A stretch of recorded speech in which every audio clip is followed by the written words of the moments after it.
Assalamualaikum warahmatullahi wabarakatuh. Selamat siang. Jumpa lagi bersama saya Fahrul Marsauli di ruang Bacarita Malut Pos.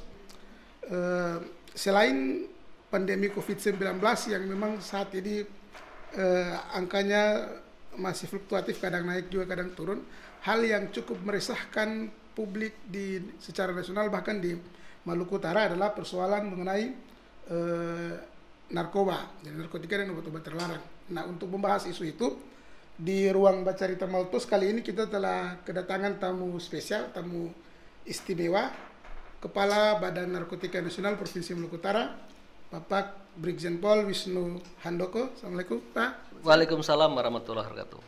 Selamat sore. Kabar, Pak? Alhamdulillah sehat. Alhamdulillah. Salam sehat, tetap semangat dan selalu bersyukur. Ya.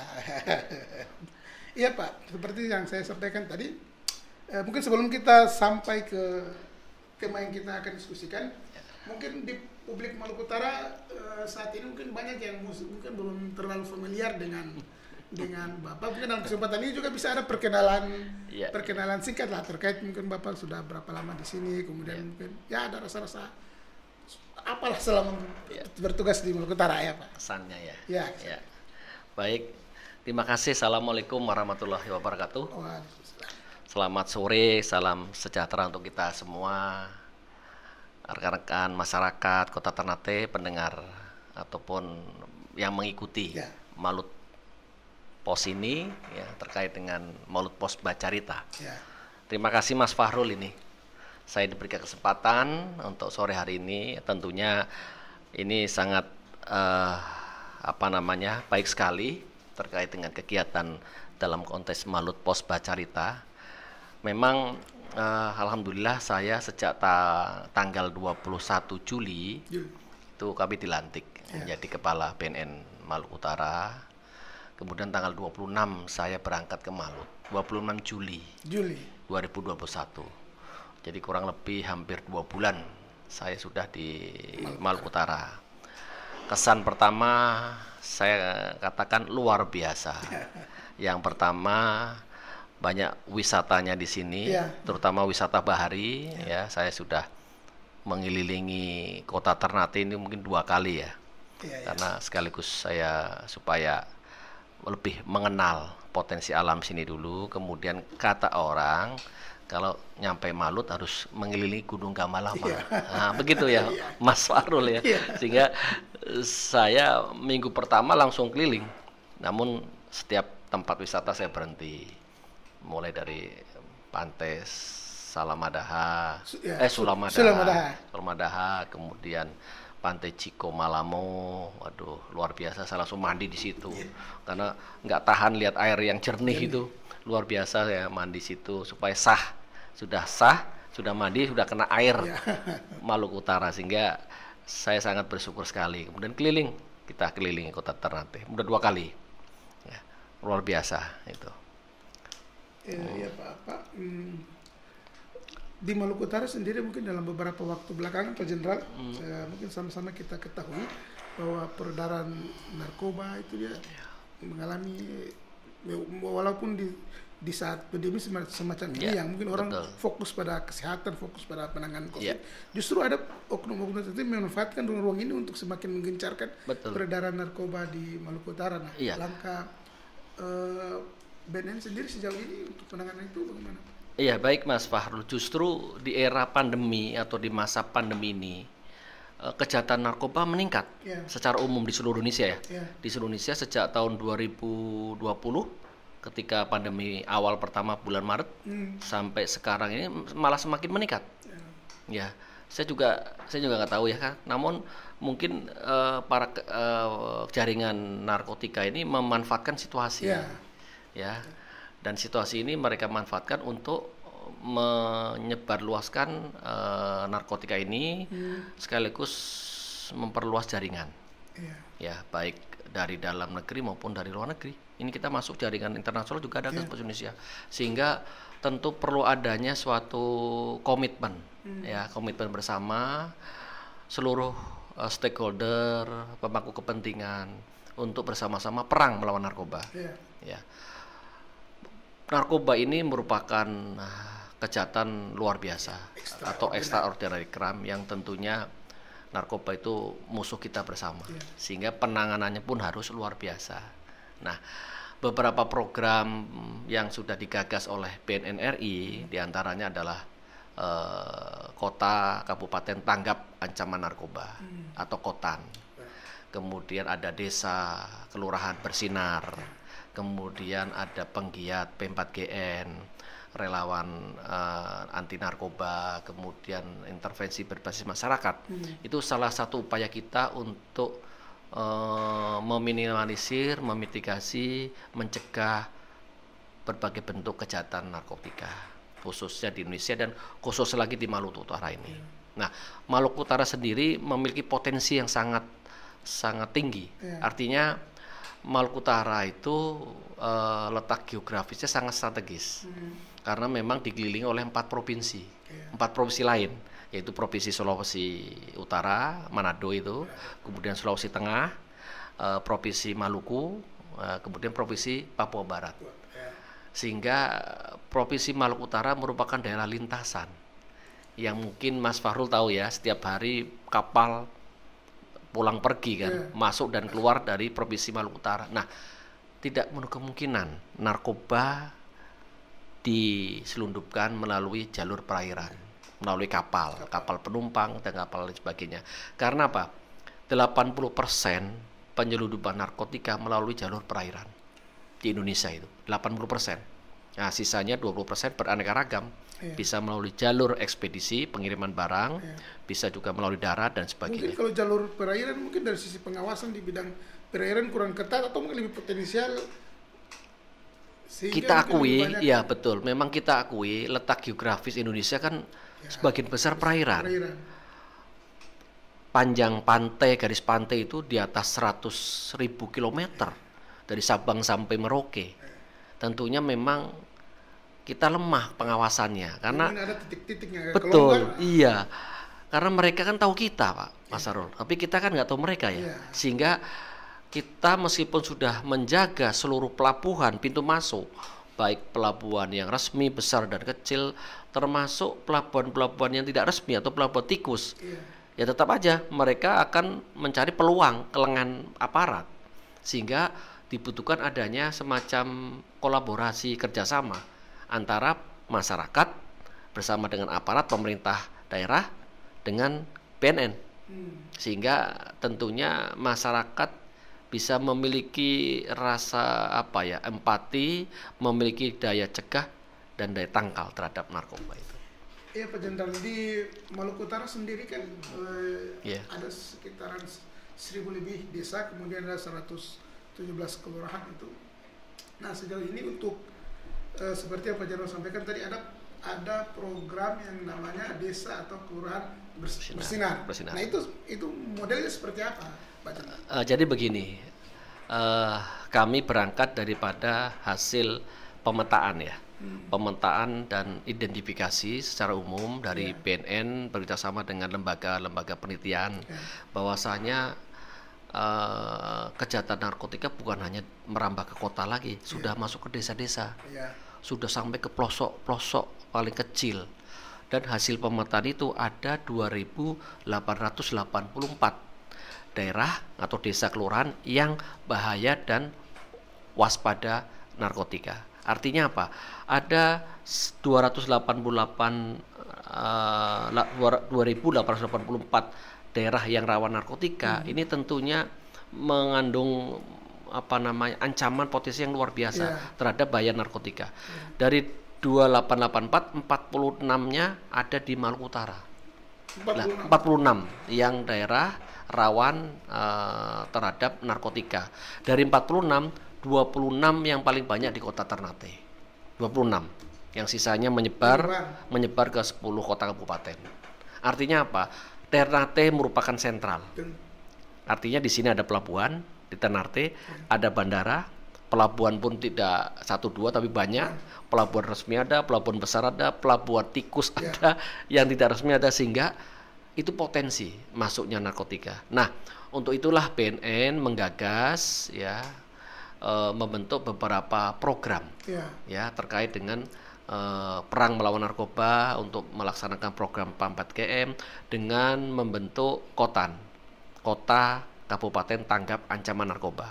Nah, KOTAN itu sebagai payung hukum, sebagai payungnya, sehingga nanti diharapkan setiap kota kabupaten, setiap kepala daerah, baik Pak Wali Kota maupun Pak Bupati, memiliki kekuatan ketahanan keluarga, ketahanan masyarakat, ketahanan wilayah, ketahanan kelembagaan, dan ketahanan hukum dari KOTAN itu.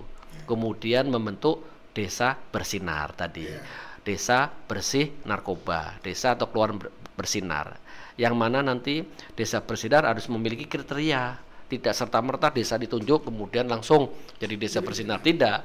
Dilihat dari apa pertama? Pertama adalah kerawanan kejahatan narkoba di salah satu tempat. Kemudian tingkat kepadatan penduduk, keramaian. Seperti contoh di Ternate. Kemarin kita bersama Pak Wali Kota Ternate tanggal 6 Agustus sudah menandatangani nota kesepahaman terkait dengan KOTAN. Kemudian seminggu kemudian melaunching kelurahan bersinar, yaitu kelurahan Dufa-Dufa. Itu salah satu contoh upaya di Kota Ternate. Karena apa? Kita garap Ternate dulu nih yang dekat, sehingga pilihannya ke Dufa-Dufa tadi kriterianya tadi karena rawan kejahatan narkotika, di situ banyak kasus narkotika, kemudian di situ juga ada pelabuhan, kemudian keluar masuk kapal, kemudian itu mungkin daerah banyak daerah nelayan di situ, yang tentunya potensinya ada, potensi untuk masuk narkoba, sehingga kelurahan Dufa-Dufa itu menjadi pilot project.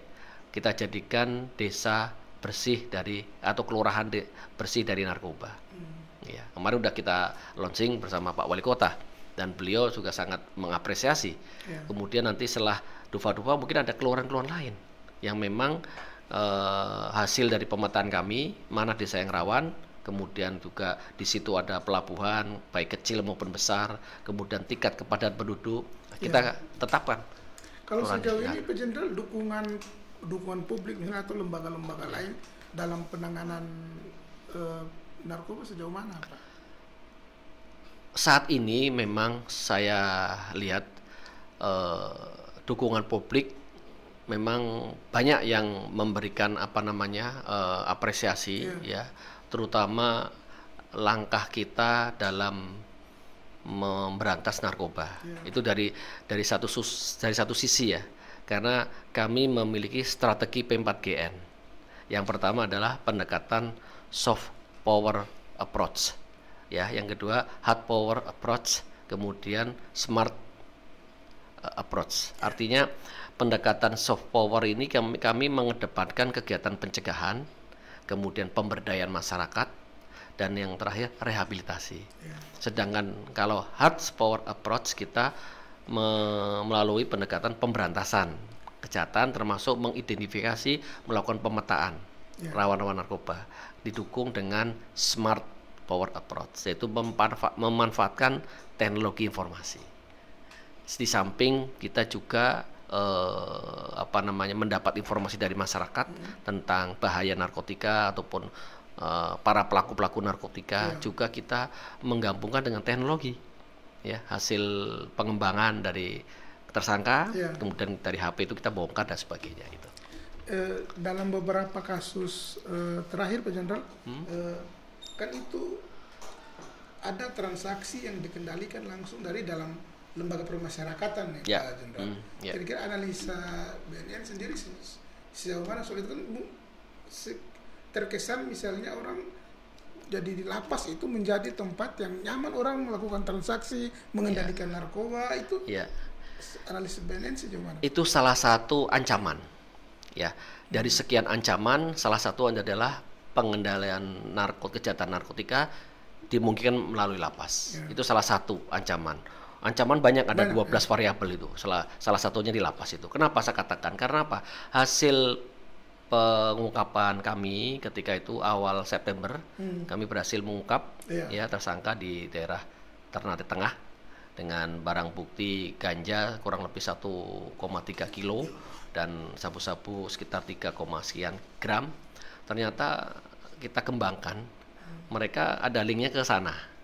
Artinya apa? Itu salah satu bukti fakta, ya.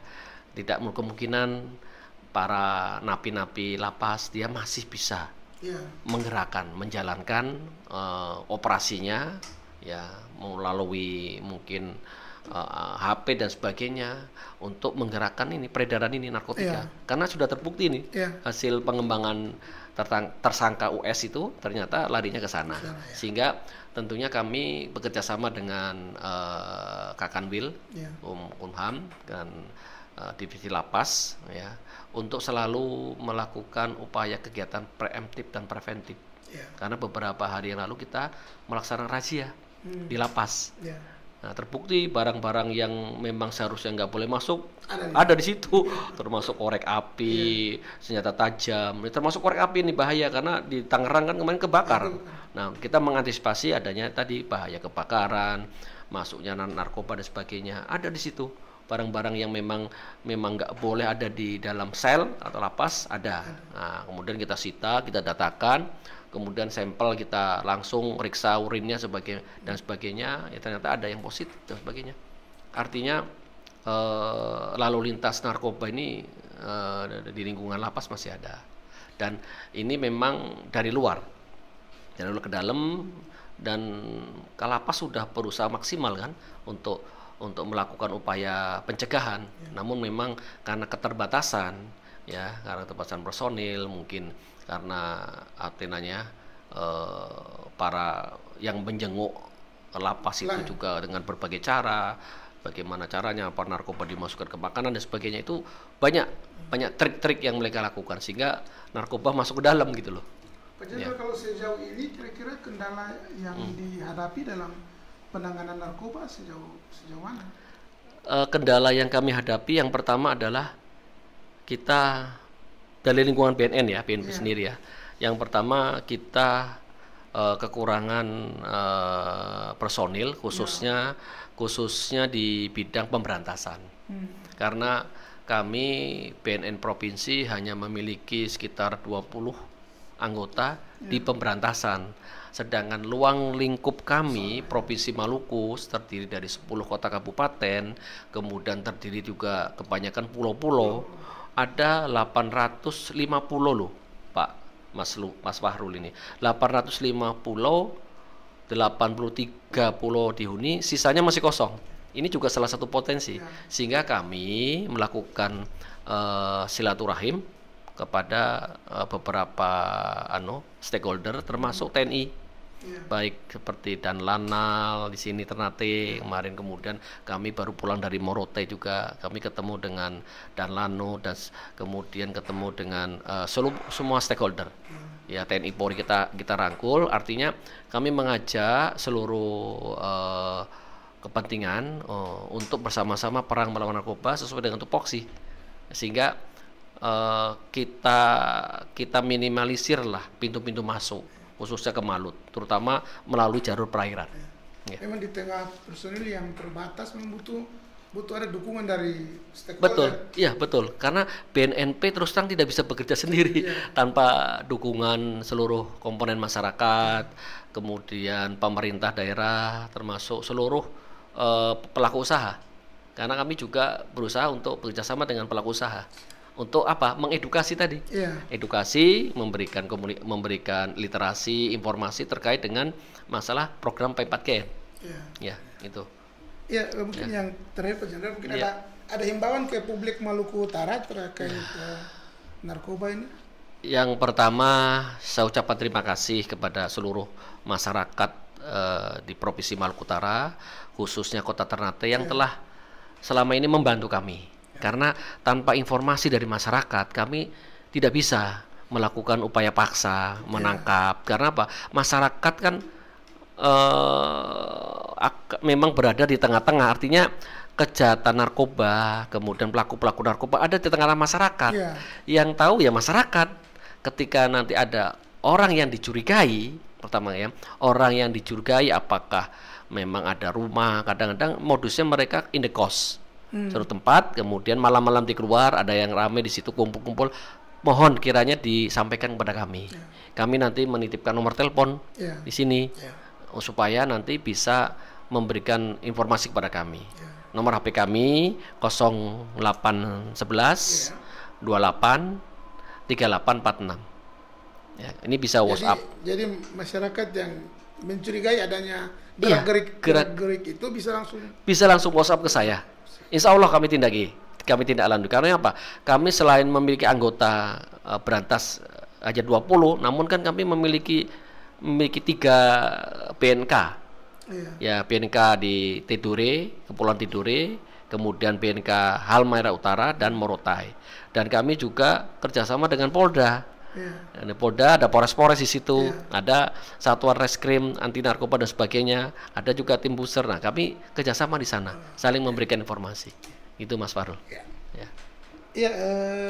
Demikian perjumpaan kami dengan Pak Kepala BNN Provinsi Maluku Utara. Kita jumpa lagi dengan tema-tema dan isu-isu yang lain dan tentu dengan sumber-sumber yang lain pula. Demikian, selamat menyaksikan podcast kami di edisi-edisi berikutnya. Assalamualaikum warahmatullahi wabarakatuh. Waalaikumsalam warahmatullahi wabarakatuh.